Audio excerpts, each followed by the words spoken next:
Welcome back to Acquisition Blue Zone Brief, the podcast where health, wellness, and entrepreneurship meet the real stories behind building something that matters. I'm your host, Jan Stanovnik, founder and Abba Nutrition and the Acquisition Blue Zone community. Today, our guest is someone whose career reads like three lifetimes packed into one. He raced at the NCAA championship level. He spent years coaching Olympic championships on slopes. He built international business across multiple industries. And now he's bringing a European health innovation to North America that most people have never heard of, but probably should. Gary Miller, welcome to the show. Thank you, Jan. It's a pleasure to be here. Thank you. We had a little bit chat before, and I'm so excited. Gary, your career has taken so many unexpected turns. Ski racing, Olympic coaching, business, and now health technology. Looking back, what is the common thread that connects all of it for you? Wow, Jan, that's a great question because I think there are a lot of threads actually, but I've always said to people, ski racing is an interesting sport. It's semi-dangerous, I would say. Nobody comes out of ski racing without some type of injury or multiple injuries. And so you end up crashing quite a bit. And I've always said that without a career where you crash way more than you win, Okay.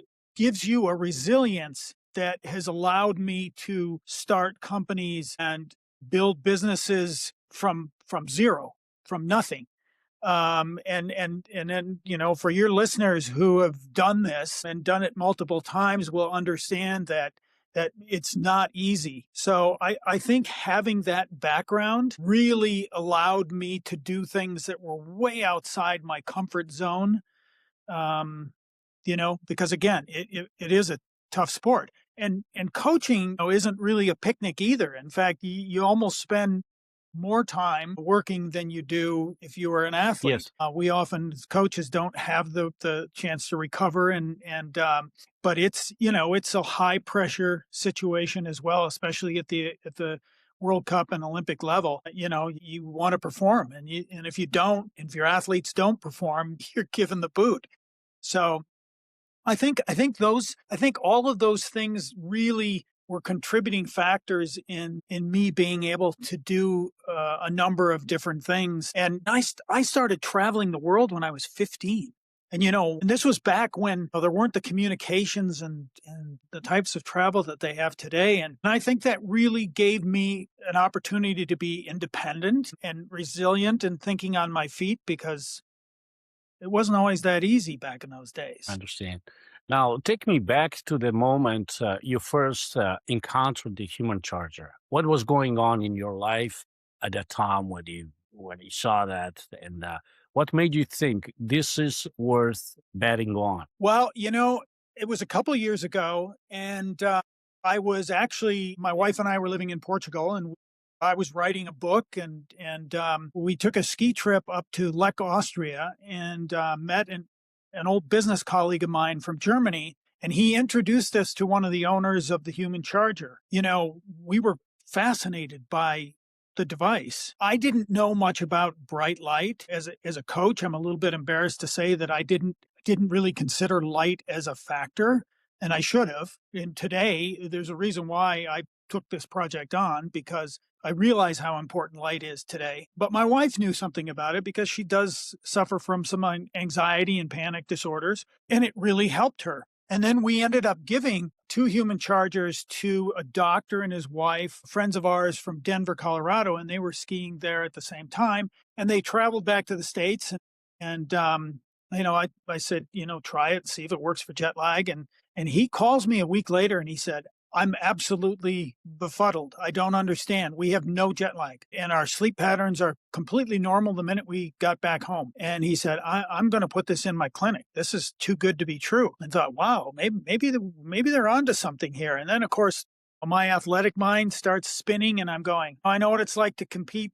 and coach on a sunny day when everything's happy and You see everything and it's sharp, and then I know what it's like on a cloudy day when it's you can't see very well and it's snowing and people are a little bit on a little depressed. I thought, man, maybe a device like this would really help. And it didn't take us very long, a couple of weeks, and went back to the owner and said, you know what, the people in the U.S. have never seen this, so let's bring it to the U.S. You know, the world has changed. It's not like it was 40, 50 years ago when we woke up with the sun and went to bed at night when it got dark. And, there are a lot of other factors. And that was really the impetus for Interesting. us. And we thought there's an opportunity because devices like this come along maybe once in a century. Yes, yes.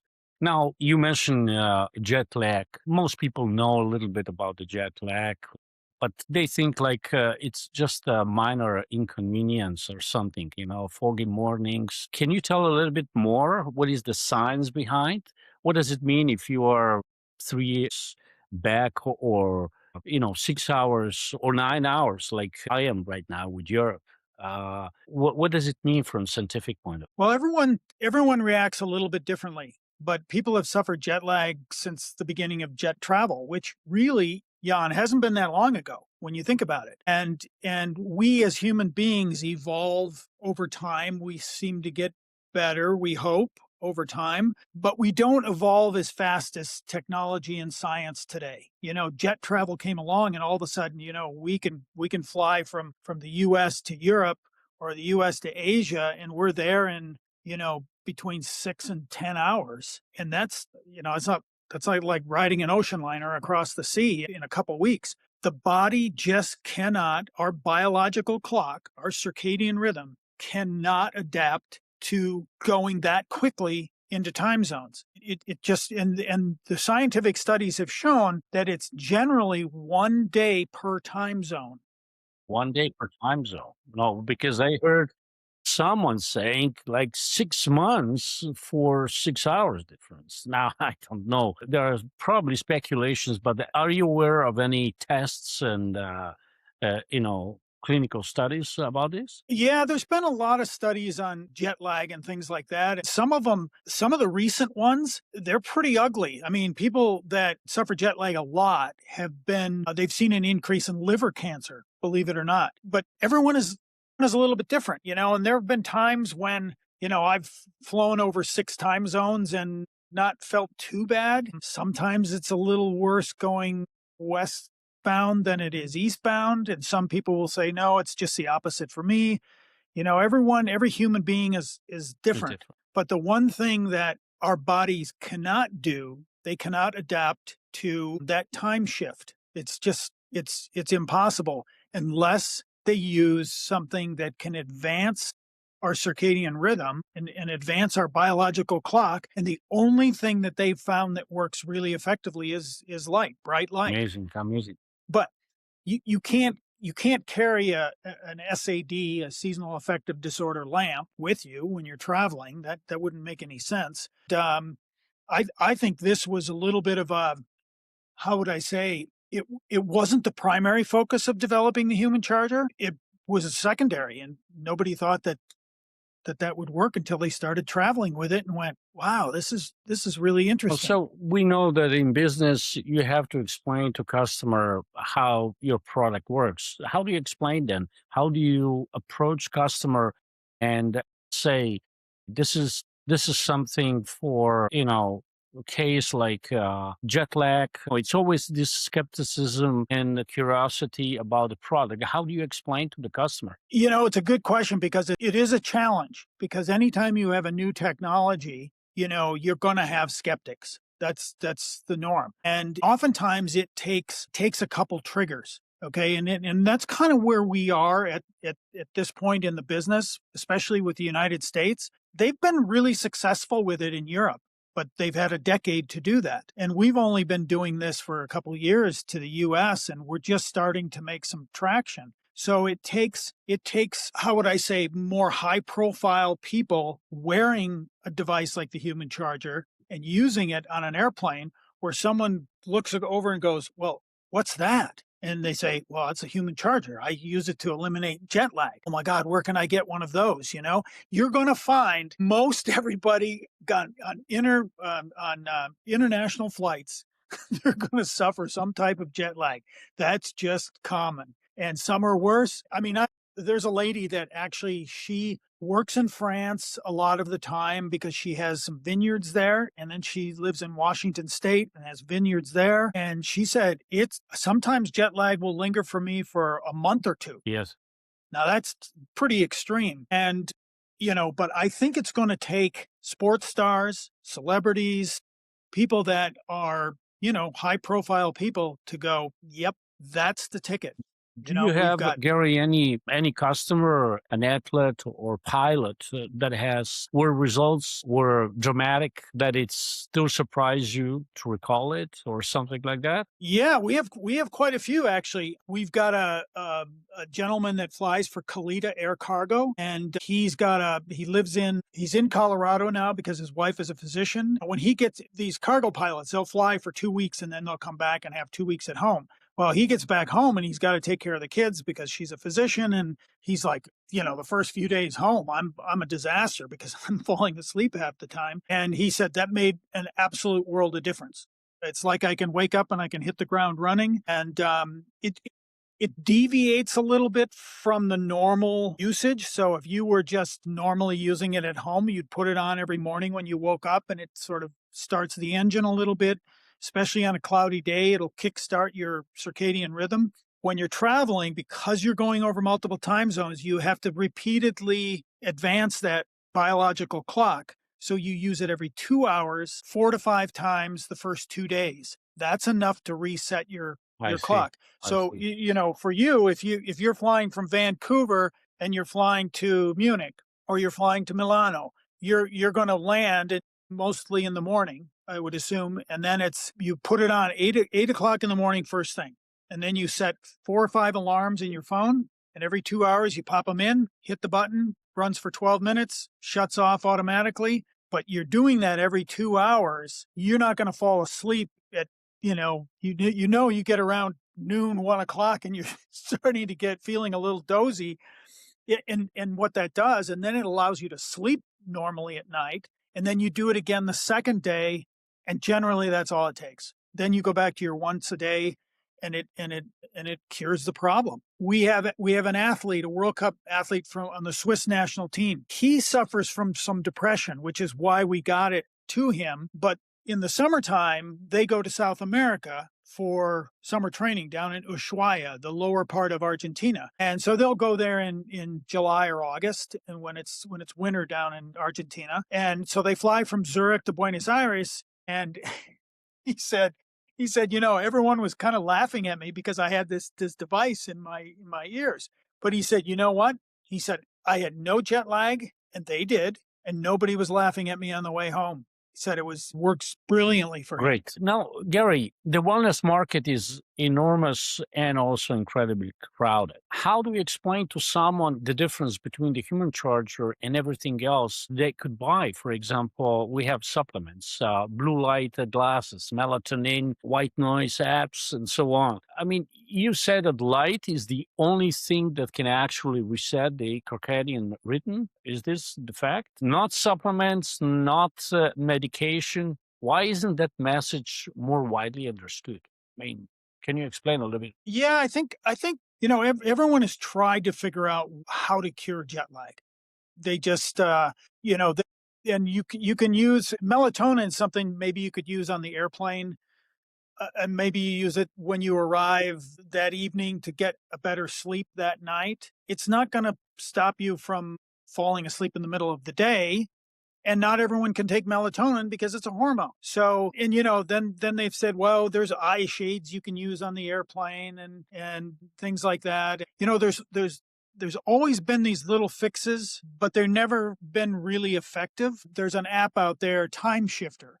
Okay. So they're going to basically say, if 2 days before you leave to go to Europe or Asia, you will adjust your time at home 2 or 3 days before, so that when you arrive, you sort of arrive on their time. In theory, that can work a little bit. The problem is that you know what it's like when you're trying to get your act together to get out the door to the airport on an airplane to go to Europe, right?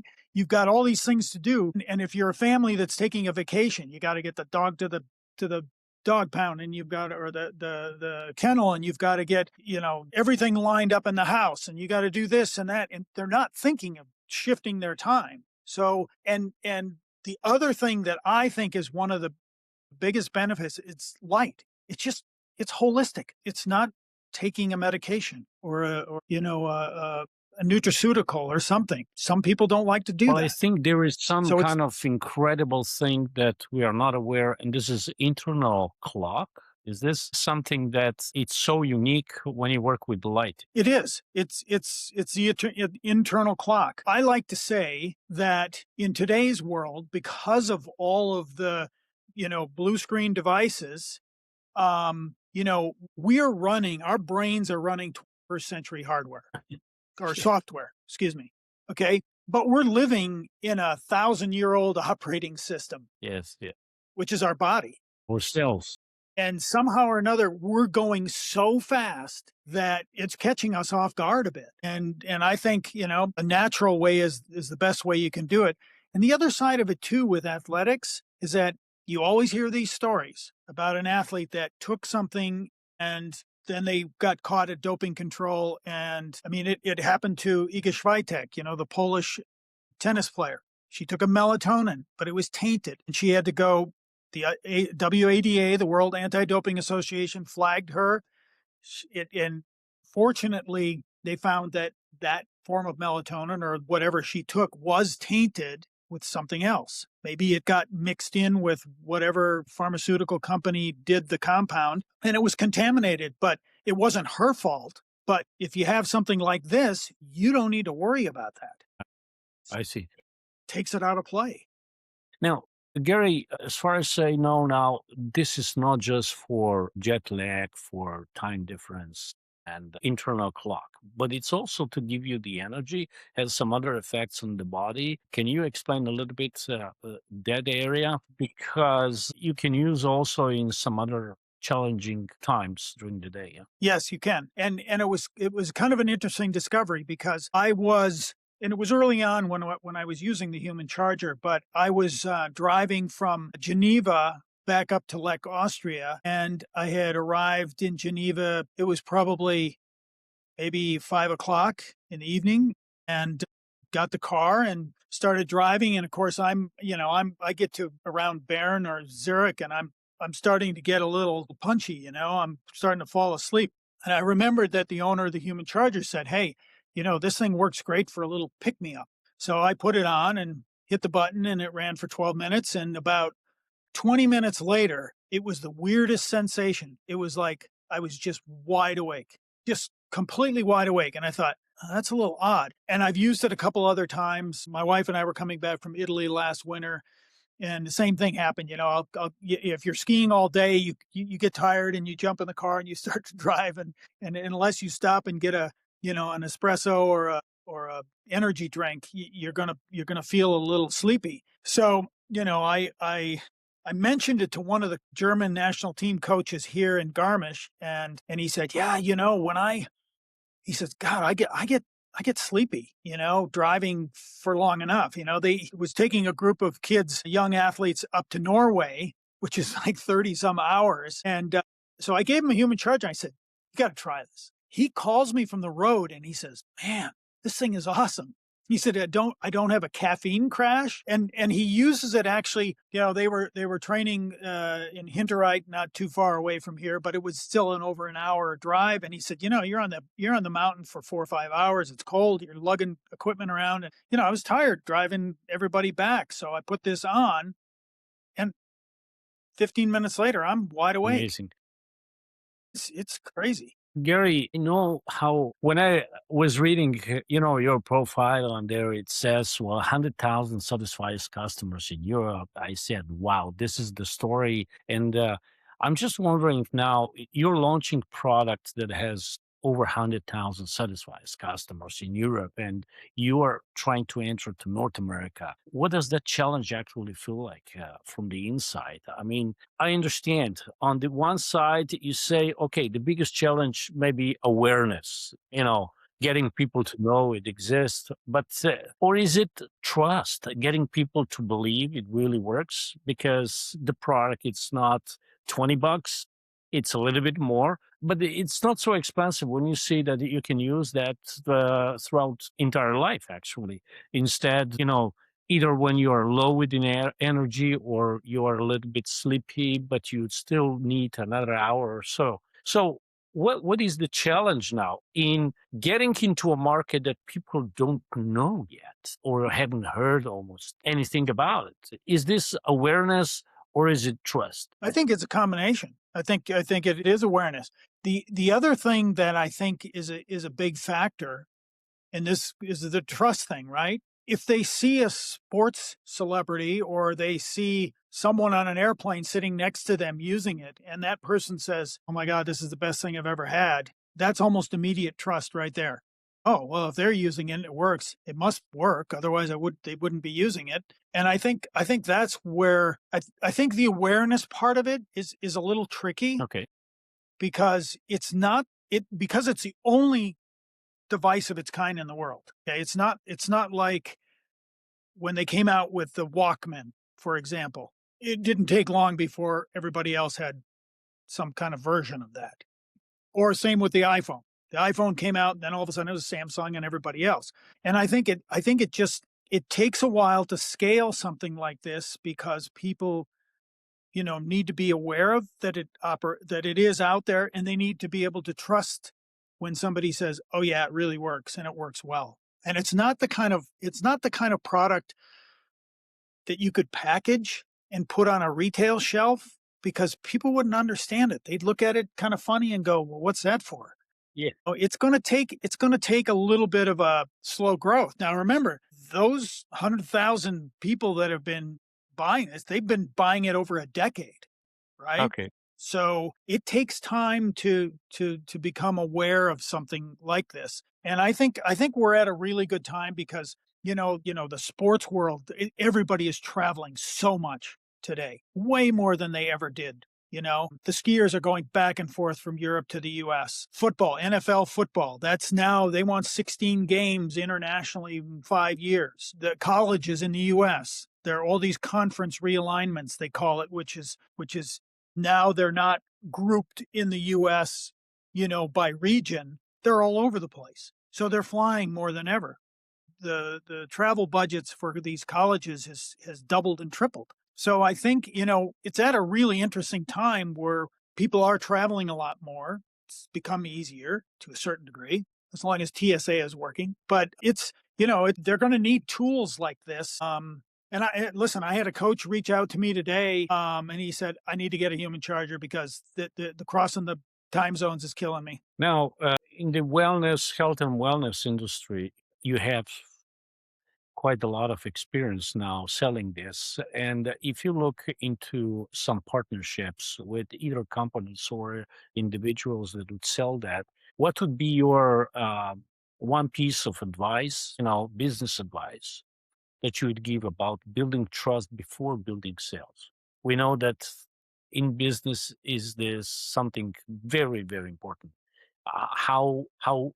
What is that advice that you would give? Well, this one's a little bit unusual. This isn't like a better version of something else that's really out there. Although it sort of is, but it's so different, right? Okay. I mean, it's really Yes. unusual, and people have never seen it. So I think from a business standpoint, I'm glad that we're in a position where we can grow it slowly versus maybe a guy that took $100,000 or a $500,000 and decided to go out and run a bunch of ads and hope for the best. And then all of a sudden he's got sleepless nights because he hasn't got the sales that, you know, this one's going to be a little bit of a slower grow. And I think that eventually, it's going to take, like I said, more people using it and, getting out there and talking about it. We're seeing more and more of that. It's happening, but it's not going to happen fast. I think that's from my perspective, my experience. I see that this is the product that you don't take it and you ran out after 1 month or 2 months, and you can use. It's reusable, and therefore it's something that you can use for a long time, and the investment is really worth it. If you use not just for travel, but also to give you a little bit more energy, and you get out of your anxiety and so on, then this is something that almost everyone could use. That's why I think some people that have positive experience would be great to promote their testimony, and then increase this way. I've seen in a food supplement industry that people who have positive experience, and they trust you, then can use product for a longer time, but really depends how they need. But this device is really so useful. Now, 5 years from now, where do you see yourself? What does the world look like in if the message about circadian health finally breaks through? What changes do you see for people, for example? Is there a next Yeah, I think chapter for your personally beyond human charger that you can hint at? I just think it's. I mean, like I said, I've been really sold on it. I like the fact that it gives me another tool because I do some private coaching on the side, more on the mental side now. I don't need to be on the mountain and training with the athletes per se. But when you get to a certain level in a sport, Okay. it's the mental game. And I've been around long enough where I know all the little tricks. And a lot of these athletes that get to a certain level and they can't get up to the next level, that's where I come in. And but it's having little things like this that just make a little bit of difference because in a sport like ours, and it would be the same with even cycling and things like that, where you're the difference between being on the podium or winning is 0.01. And if you had something that just gave you a little bit of an edge, that's oftentimes just enough. Okay. And I think over the next 5 years, we're going to see more trainers and coaches looking at things like this that are safe and effective than maybe something else. I understand. Um, I also believe that we'd really like to partner with some people that have maybe a nice companion product, and maybe even it's ABBA. It's having a light device, and you pair it with some type of nutritional supplement. I mean, Yes. nutritional supplements are essential today. I mean, you have to because you can't always control the type of food you intake. So I think there's some opportunities with some partnerships, and that's one of the things that we want to do, which also helps spread the word and Yes. gets us Yes. out there. Great. Now, for the entrepreneurs, executives, and health conscious professionals who are listening today, what is the one thing you want them to walk away from, this conversation? What would be that message for them? Well, I think there's two things. As an entrepreneur, it's one of those things where you have to be patient. Sometimes things will grow in 2 years, 3 years, or 5 years, and you got to look under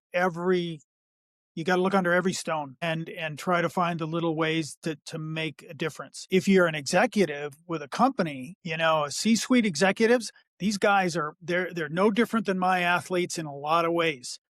Performance. Instead of chasing the clock, they're chasing the profit margins. And they have to perform for their board, otherwise they're out the door. So they're under a lot of pressure. They travel a lot, and the figures that I've heard for lost productivity in dollar wise is staggering for people that have jet lag that end up in a boardroom and they aren't sharp, they're foggy, they're falling asleep. I mean, that's tough. So and I think that, boy, if you can get a tool like this to give you a little bit of that edge, and you can show up at a boardroom and you can be you know you can be at the top of your game. I mean, I that's agree. what it's all about. I agree. Well, That's amazing, Gary. This has been a genial illuminating, actually, and I think our audience now understands something about their own biology that most people have never been told. The idea that light is the master key to our circadian rhythm, and that there is finally a device that delivers that key in only 12 minutes is extraordinary. Thank you for being here, bringing this device to North America. Thank you for sharing your story, your journey, and your wife's journey, because this, as I understand, you work together with your wife. Thank you also for the mission behind what you're building. So, everyone who is listening and watching this, you can find Gary and the Human Charger at humancharger.us, and we will put all the links in the show notes. Gary, it has been a real pleasure. Thank you for being on Acquisition Blue Zone. Jan, thank you very much. It's been a pleasure to be on your show.